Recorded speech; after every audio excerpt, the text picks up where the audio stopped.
Atos dos Apóstolos, capítulo 2, versículo 37 em diante, então diz assim a palavra do Senhor. E ouvindo eles isto, compungiram-se em seu coração, e perguntaram a Pedro e aos demais apóstolos: que faremos, varões irmãos?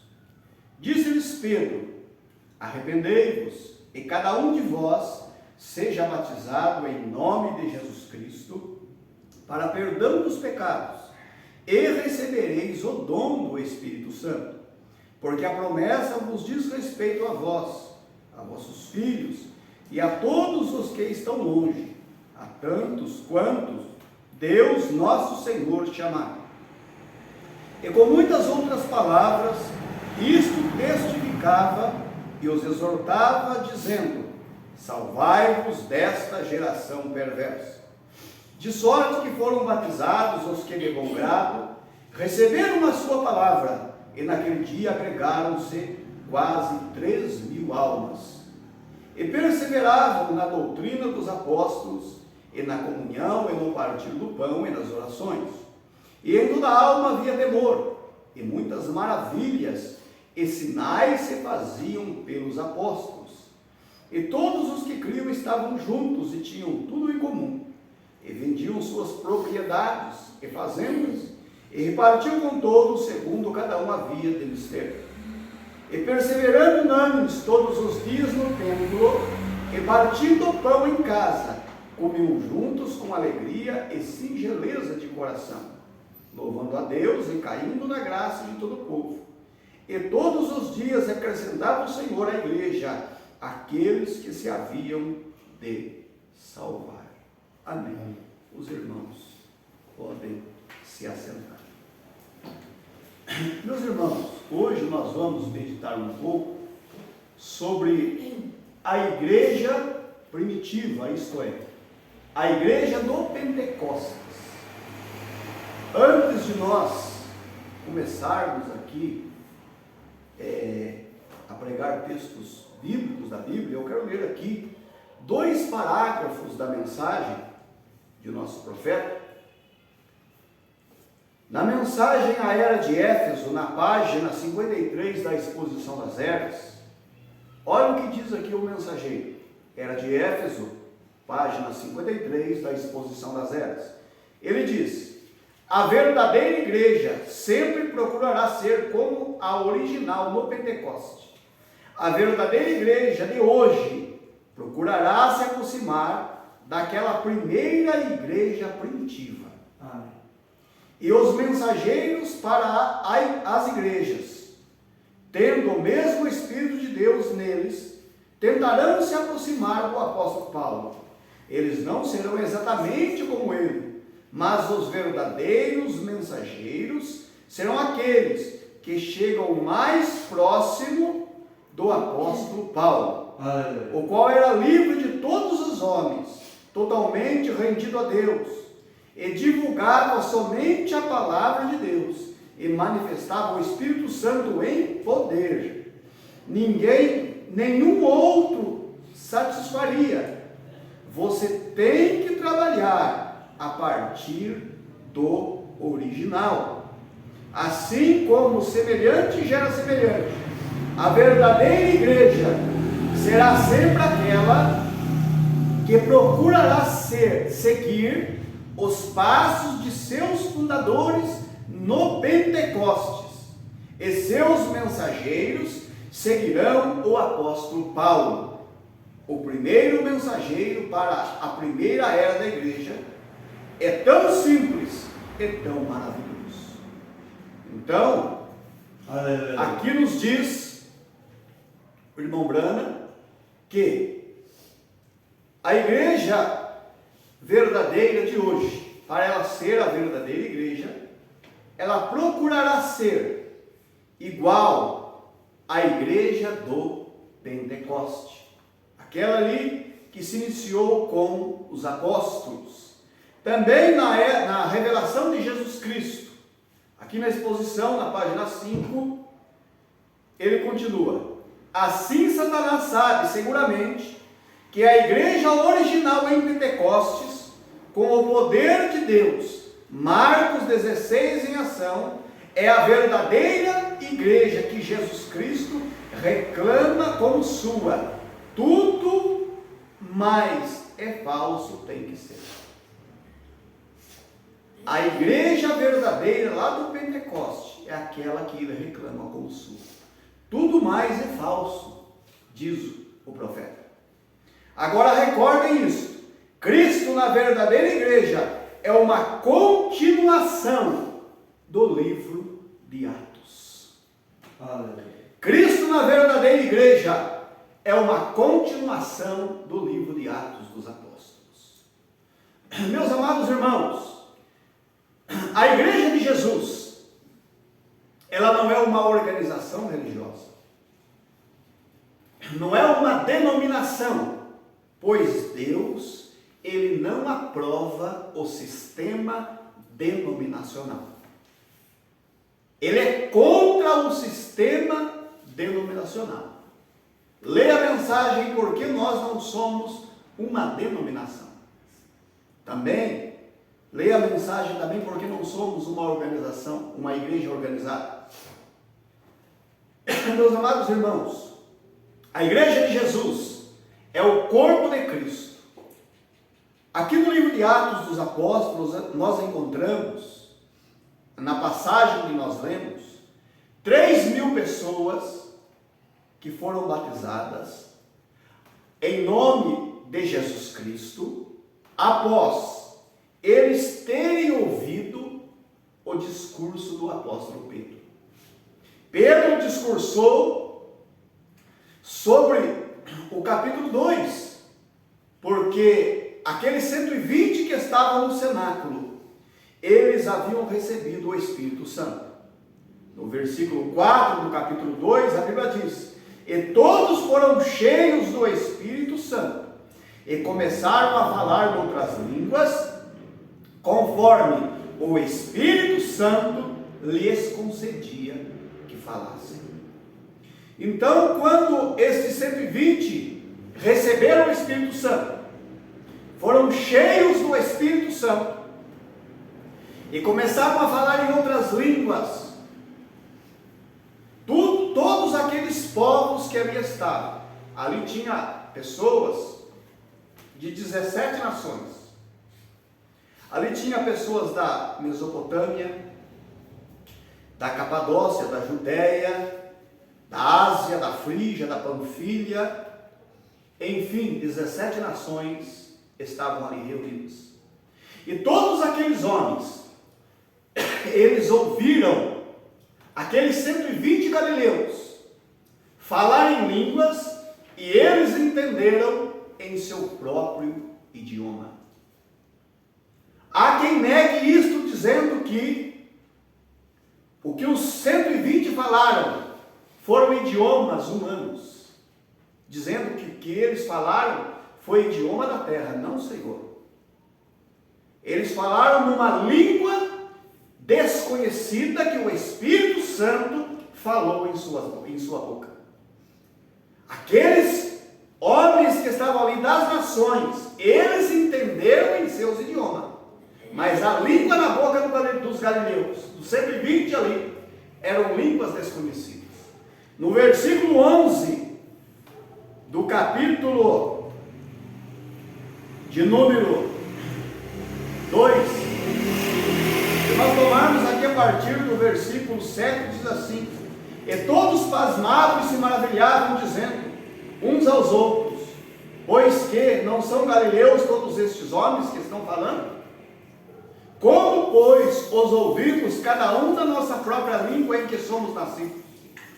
Versículo 11: cretenses e árabes, todos os temos ouvido em nossas próprias línguas falar das grandezas de Deus. Todos eles ouviam no seus próprios idiomas, eles falarem das grandezas de Deus. Isto se repetiu mais vezes no livro de Atos dos Apóstolos. Também nós encontramos aqui no capítulo de número 10 do livro de Atos, quando Cornélio e sua família, eles receberam também este revestimento?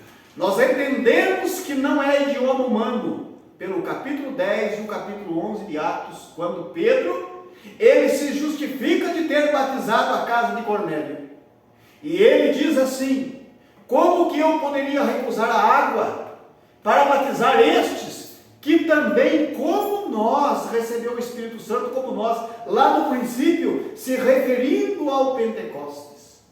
E aqui no capítulo 10 de Atos, no versículo de número 43 em diante, diz assim, 44, 45, e dizendo Pedro ainda essas palavras, caiu o Espírito Santo sobre todos os que ouviam a palavra, e os fiéis que eram da circuncisão, todos quantos tinham vindo com Pedro, se maravilhavam de que o dom do Espírito Santo se derramasse também sobre os gentios, porque os ouviam falar línguas e magnificar a Deus.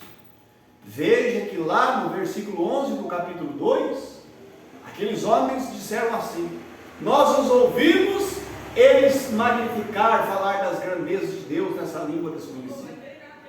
E o apóstolo Pedro, aqui no capítulo 11, no versículo 16 e 17, ele diz: eu lembrei-me do dito. Eu vou ler a partir do 15, para nós termos um contexto melhor.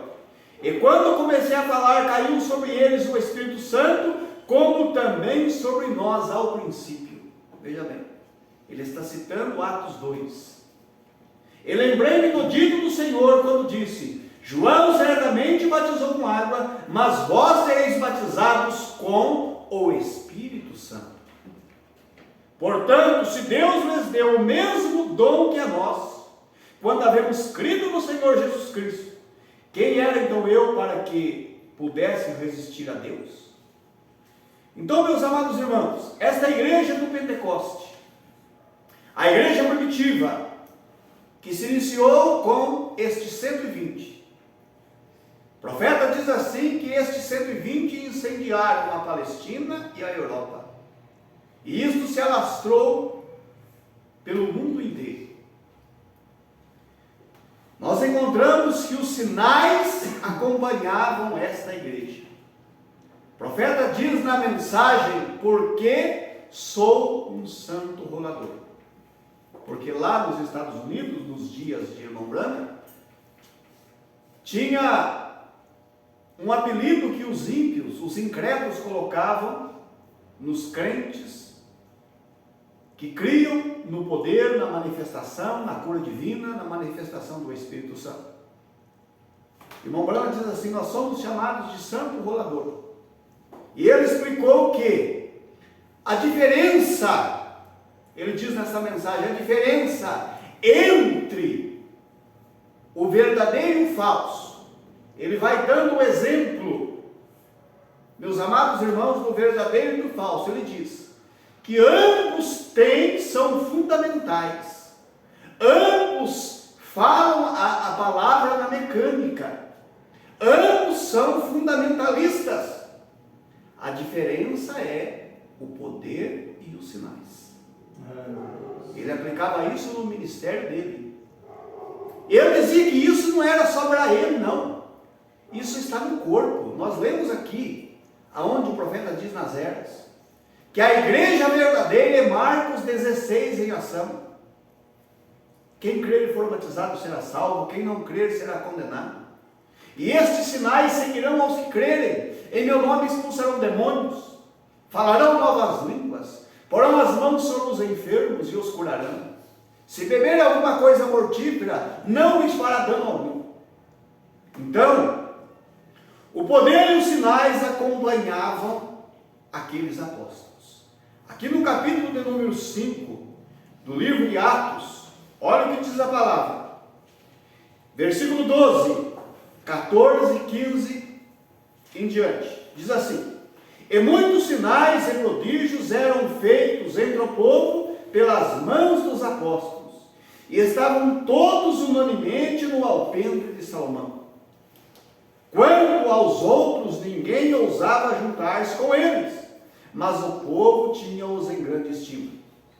E a multidão dos que criam no Senhor, tanto homens como mulheres, crescia cada vez mais, de sorte que transportava os enfermos para as ruas, e os punham em leitos e em camilhas, para que ao menos a sombra de Pedro, quando este passasse, cobrisse algum deles.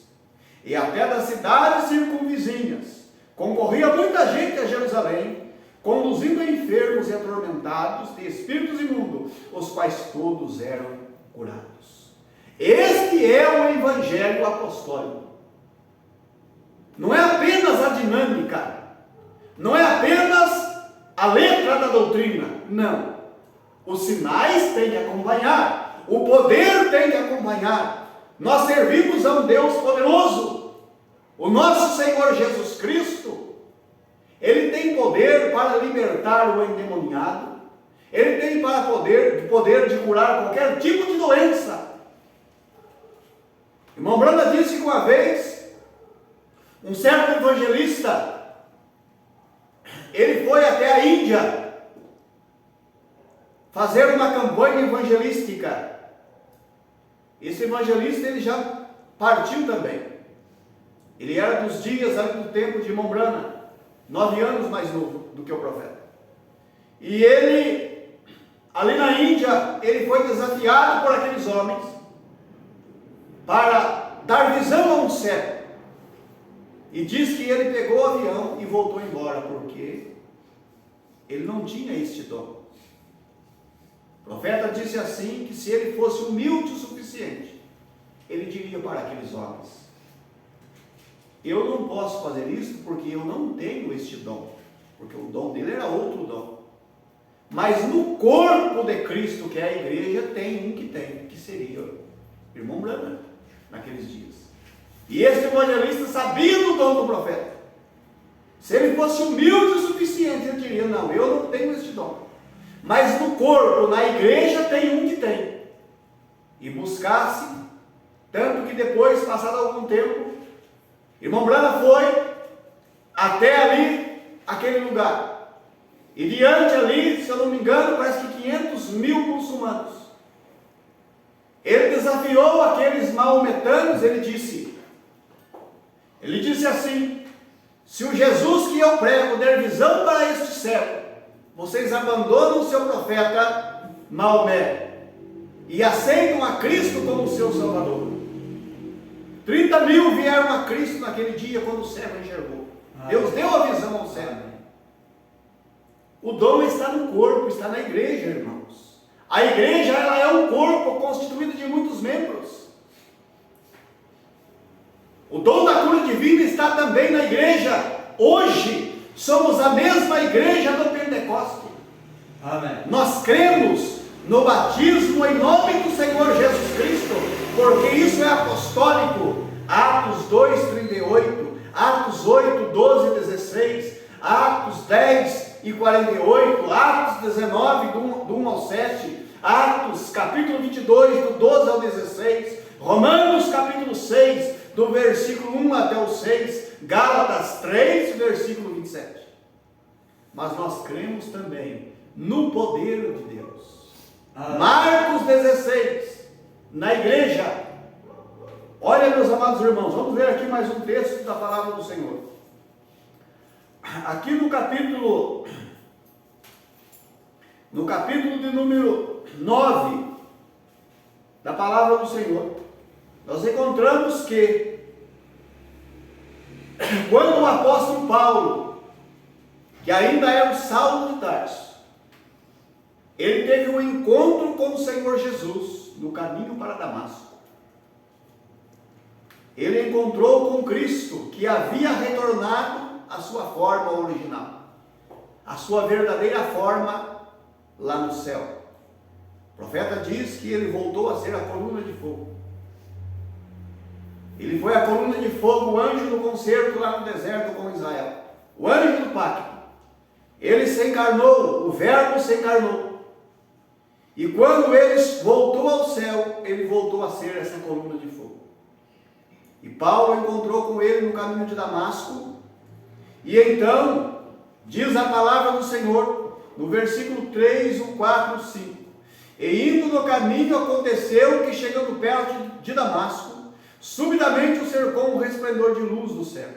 E caindo em terra, ouviu uma voz que lhe dizia: Saulo, Saulo, por que me persegues? E ele disse: Quem é, Senhor?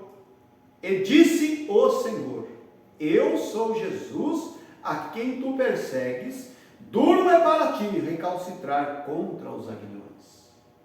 Saulo de Tarso teve um encontro com o Senhor Jesus Cristo, com esta luz que o cegou.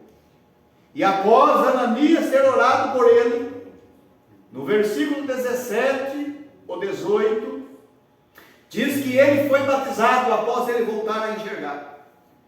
E no versículo 20, aqui no capítulo 9, diz assim: E logo nas sinagogas pregava a Jesus, que este era o Filho de Deus. Saulo de Tarso se tornou aqui um novo homem. Agora ele tinha uma conversão. Agora ele conheceu quem era o Senhor Jesus Cristo. Ele teve um encontro com a coluna de fogo. Ele teve um encontro com o pilar de luz. Ele teve um encontro com o Deus que um dia se encarnou e andou aqui nesta terra. Aleluia. O Senhor Jesus Cristo. Aleluia. Meus amados irmãos, e Paulo, ele foi o mensageiro à era de Éfeso, da primeira era da igreja. Este homem, ele chegou a dizer em Gálatas, capítulo de número 1, versículo 6 em diante. Ele disse assim: Maravilho-me de que tão depressa passeis daquele que vos chamou a graça de Cristo para outro evangelho. Então veja aqui o apóstolo Paulo, aquele que teve um encontro com Cristo. Ele diz para os irmãos da Galácia: Maravilho-me de que tão depressa passeis daquele que vos chamou a graça de Cristo para outro evangelho. E ele segue: ainda que não é outro, mas há alguns que vos inquietam e querem transtornar o evangelho de Cristo.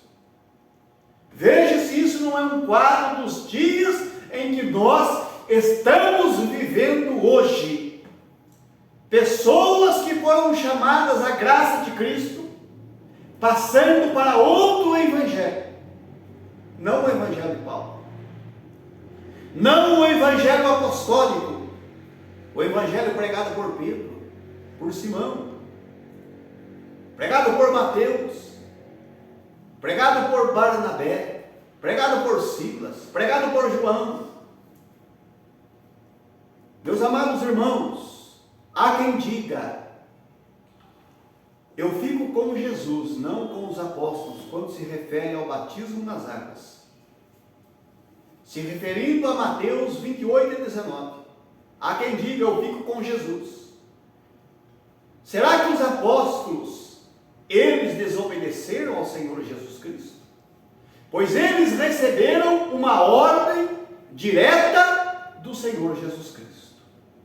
Em Mateus 28, a partir do versículo 16, diz a palavra que ele apareceu aos 11 e ele falou com eles. E no 19 diz que ele disse para eles assim: Ide e ensinai todas as nações, batizando-as em nome do Pai, do Filho e do Espírito Santo. Será que eles, recebendo esta ordem direta de Jesus, será que eles foram desobedientes? Pois Lucas, ele escreveu em Atos 1, a partir do versículo 1 em diante. Fiz um tratado ao Teófilo acerca de tudo quanto Jesus começou a fazer e a ensinar, depois de ter dado mandamentos pelo Espírito Santo aos apóstolos que escolheram. Veja que ele deu mandamentos pelo Espírito Santo aos seus apóstolos. Em Lucas 24 e 45, diz a Bíblia que Jesus abriu o entendimento dos discípulos para eles compreenderem as Escrituras, porque assim está escrito e assim convinha que o Cristo padecesse e ao terceiro dia ressuscitasse dos mortos, e em seu nome se pregasse o arrependimento e a remissão dos pecados em todas as nações, começando por Jerusalém. Então veja aqui, o perdão dos pecados e o arrependimento seria no nome do Senhor Jesus Cristo. Os apóstolos recebendo mandamentos direto da boca do Senhor Jesus, de modo algum eles iriam desobedecer. Eles cumpriram a ordem, porque Jesus abriu o entendimento para eles compreenderem que o nome desses 3 títulos é Senhor Jesus Cristo. E Paulo não estava ali quando eles receberam a ordem. Paulo não estava lá. Paulo foi chamado 10 anos depois. E meus amados irmãos, ele, tendo um encontro com Jesus ali, diz a palavra do Senhor em Gálatas 1, versículo 11 e 12. Ele diz assim: o evangelho que eu vos prego, eu não recebi de homem algum, senão pela revelação de Jesus Cristo. Amém. Embora ele não estava ali com os 11, quando receberam a ordem, ele disse que ele recebeu este evangelho diretamente do Senhor por revelação. E nós encontramos no livro de Atos dos Apóstolos, capítulo 19, que quando o apóstolo Paulo, ele encontrou ali 12 homens batistas. Por que batistas? Porque eles eram discípulos de João Batista. Eles eram batizados no batismo de João Batista. Eles poderiam ter dito para Paulo: nós temos o mesmo batismo do nosso mestre, o Senhor Jesus Cristo. Então diz a Bíblia que Paulo, passando pelas regiões superiores de Éfeso, ele achou ali alguns discípulos e ele perguntou assim para eles: recebestes vós já o Espírito Santo quando creste? Eles disseram: nós nem ainda ouvimos que haja, que existe Espírito Santo. Perguntou-lhes então: em que sois batizados então? Eles disseram: no batismo de João. Paulo torna a dizer: certamente João batizou com o batismo do arrependimento, dizendo ao povo que cresce no que após ele havia de vir, isto é, em Jesus Cristo. O versículo 5 diz: e os que ouviram foram batizados em nome do Senhor Jesus. O versículo 6 diz que então Paulo, impondo as mãos sobre eles, veio o Espírito Santo sobre eles e eles falavam em línguas. Eles falavam em línguas. E diz o versículo 7 que eram ao todo uns 12 varões. Eram 12 homens.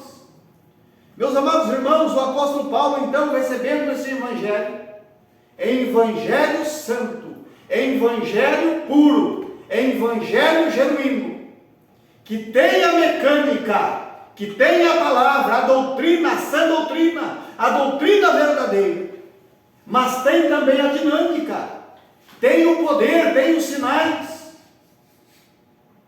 Ele disse à igreja de Corinto, ele disse que o evangelho que ele pregava a eles não consistia somente em palavras persuasivas de sabedoria humana, mas em demonstração de espírito e poder. Milagres aconteciam, sinais aconteciam. E o apóstolo Paulo também ensinou a santidade, irmãos. O povo tem que ser separado do mundo. Nós vivemos num tempo difícil de se pregar. O tempo da modernidade, da tecnologia. O evangelho simples hoje, o evangelho de renúncia. Renunciar ao mundo, renunciar às concupiscências, renunciar aos desejos carnais. É difícil quem quer renunciar. Paulo pregou a santidade. Ele chegou a dizer na carta aos Hebreus, há quem diga que não foi Paulo quem escreveu aos Hebreus. A maioria dos historiadores Muitos dizem que não é Paulo. Eu creio que é Paulo, tanto que a Bíblia fiel, ela diz que foi Paulo. Paulo escrevendo aos Hebreus, e nosso profeta também diz que foi o apóstolo Paulo. Ele diz em Hebreus 12 e 14: segui a paz com todos e a santificação, sem a qual ninguém verá ao Senhor. O Evangelho consiste em 3 etapas: justificação, santificação e batismo com o Espírito Santo. Justificados por Cristo. Quando o homem aceita Jesus, se converte, então ele se batiza em nome do Senhor Jesus Cristo. Ele passou pela primeira etapa, a etapa da justificação. Romanos capítulo 5, versículo de número 1. Ele agora é justificado. Ele foi batizado em nome de Jesus Cristo para o perdão dos seus pecados. Qual pecados? Todos aqueles pecados que ele tinha antes do batismo foi perdoado, ficou ali. Ali ficou os seus pecados antigos. O Senhor perdoou. Ele recebeu o nome do Senhor no batismo. Porque é só por meio do nome que o pecado é perdoado. Isso está em Atos 10 e 43. A este dão testemunho todos os profetas, de que todos os que nele creem receberão o perdão dos pecados pelo seu nome. Amém. Também 1 João 2 e 12. Filhinhos, escrevo-vos, porque pelo seu nome vos são perdoados os pecados. Então ele passou pela primeira etapa, a justificação. Nós encontramos que depois veio uma segunda etapa, é a santificação. Nós ilustramos isso como um copo. Você pega um copo sujo e está jogado lá na lama. Você tira aquele copo lá da lama e você lava aquele copo. O ato de você ir lá e tirar ele da lama, você tirou ele da lama, isso é justificação. Foi tirado do mundo, foi tirado do lamaçal do pecado, foi justificado.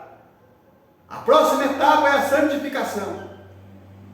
A santificação é a purificação dos nossos pecados.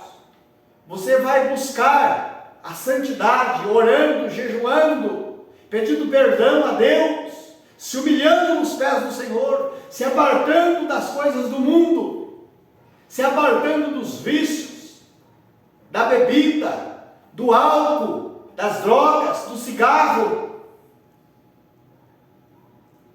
O profeta fala isso em suas mensagens. Meus amados irmãos, isso é santificação. O velho homem tem que morrer, abandonar tudo que não presta, tudo que é do mundo, que é da carne. Prostituição, adultério, lascívia, as obras da carne, como disse Paulo em Gálatas 5. Então, este próximo passo é lavar o copo e esterilizar o copo. Você pega o copo, tirou ele da lama, é justificação. Lavou e esterilizou o copo, é santificação. Está limpo agora, foi tirado do mundo, foi justificado. Se limpou dos pecados, isso é santificação, é santo. Mas ainda continua um copo vazio. O copo precisa ser enchido. Após a limpeza, agora tem que encher o copo. Precisa buscar a terceira etapa, o batismo do Espírito Santo. Monbrando ilustrou isso com Israel. Israel saiu do Egito guiado por um profeta, Moisés. Foram justificados quando passaram pelo Mar Vermelho, batizados nas águas do Mar Vermelho. Foram santificados no deserto, quando eles receberam a lei as leis de cerimônia e sacrifícios. Isso foi a santificação. Mas eles pararam em Cades Barneia. Ficaram parados ali. Não atravessaram o Jordão. A igreja não pode parar na santificação. Ela tem que atravessar também para a terceira etapa, que é o batismo do Espírito Santo. Aleluia. Que é o enchimento da casa. Jesus falou isso em Mateus, capítulo de número 12. Aleluia. Capítulo 12 de Mateus, versículo 43, 44 e 45 diz a palavra: e quando o espírito imundo tem saído do homem, anda por lugares áridos, buscando repouso e não encontra, então diz: voltarei para a minha casa de onde saí, e voltando acha desocupada, varrida e adornada. Então vai e leva consigo outros 7 espíritos piores do que ele, e entrando ali habitam. E são os últimos atos desse homem, piores do que os primeiros. Assim acontecerá também a esta geração má. As pessoas sem a revelação da palavra, irmãos, tomam esta passagem bíblica e aplicam isso a crentes que estão dentro da igreja, dizendo que se a pessoa desviar, ele vai para o mundo, então o diabo traz 7 espíritos. Não. Isso não é para crente que se desvia. Isto aqui é para a pessoa que vem do mundo para a casa de Deus, que vem do mundo para a presença de Deus. Vamos entender isso aqui. E quando o espírito imundo tem saído do homem, isso é casa vazia. O espírito imundo saiu, foi tirado do mundo, foi tirado do lamaçal do pecado, saiu do mundo. O espírito imundo sai, vai embora, porque aceitou a Jesus, aceitou a Cristo. Aquele espírito imundo saiu, então a casa está vazia. Depois, a casa está também varrida. O que é casa varrida? Varrer é limpar, varrida é limpeza. Varreu, limpou, fez uma faxina na casa, limpou a casa. Isso é santificação. E a casa também está adornada. O que é o adorno? O adorno são os dons do Espírito Santo.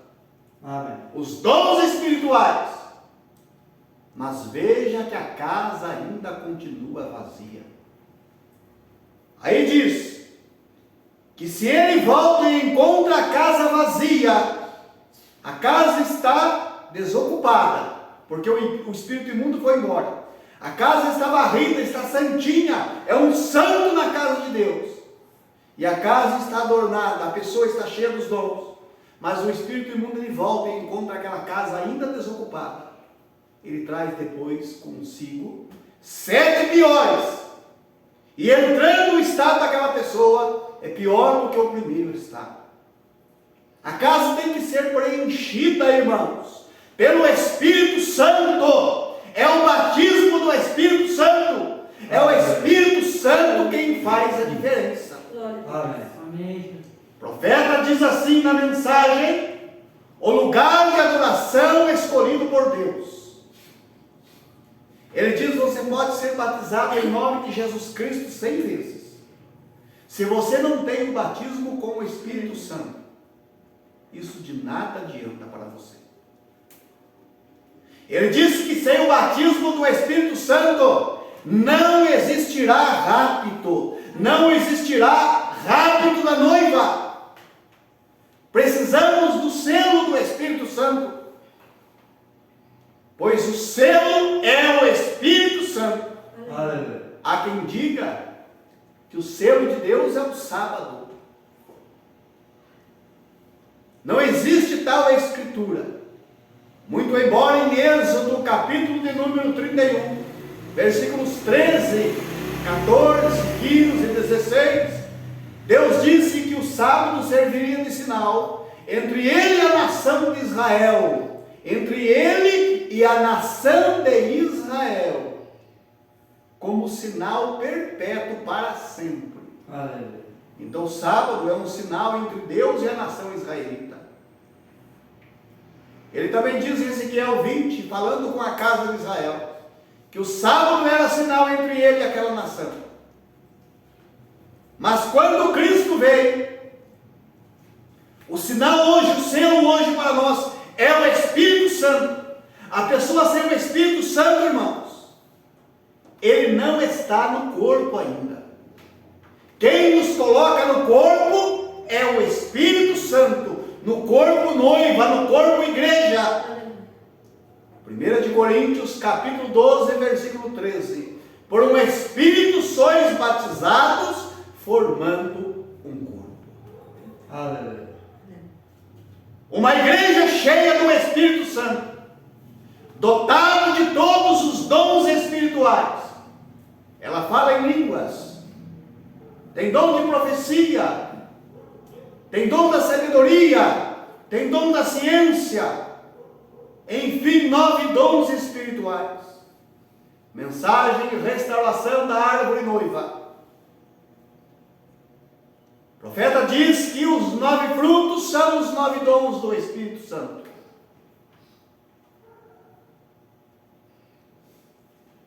Aqui nessa mensagem, mas no princípio não foi assim. Olha o que diz o mensageiro. Eu vou ler só a parte que eu quero ler aqui, o importante para os irmãos, que se encontra mais ou menos no meio do parágrafo 75.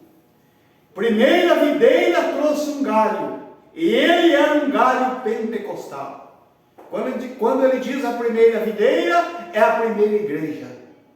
A igreja dos apóstolos, a igreja do Pentecostes. E atrás daquele galho, eles escreveram o livro de Atos. Os apóstolos escreveram o livro de Atos do Espírito Santo.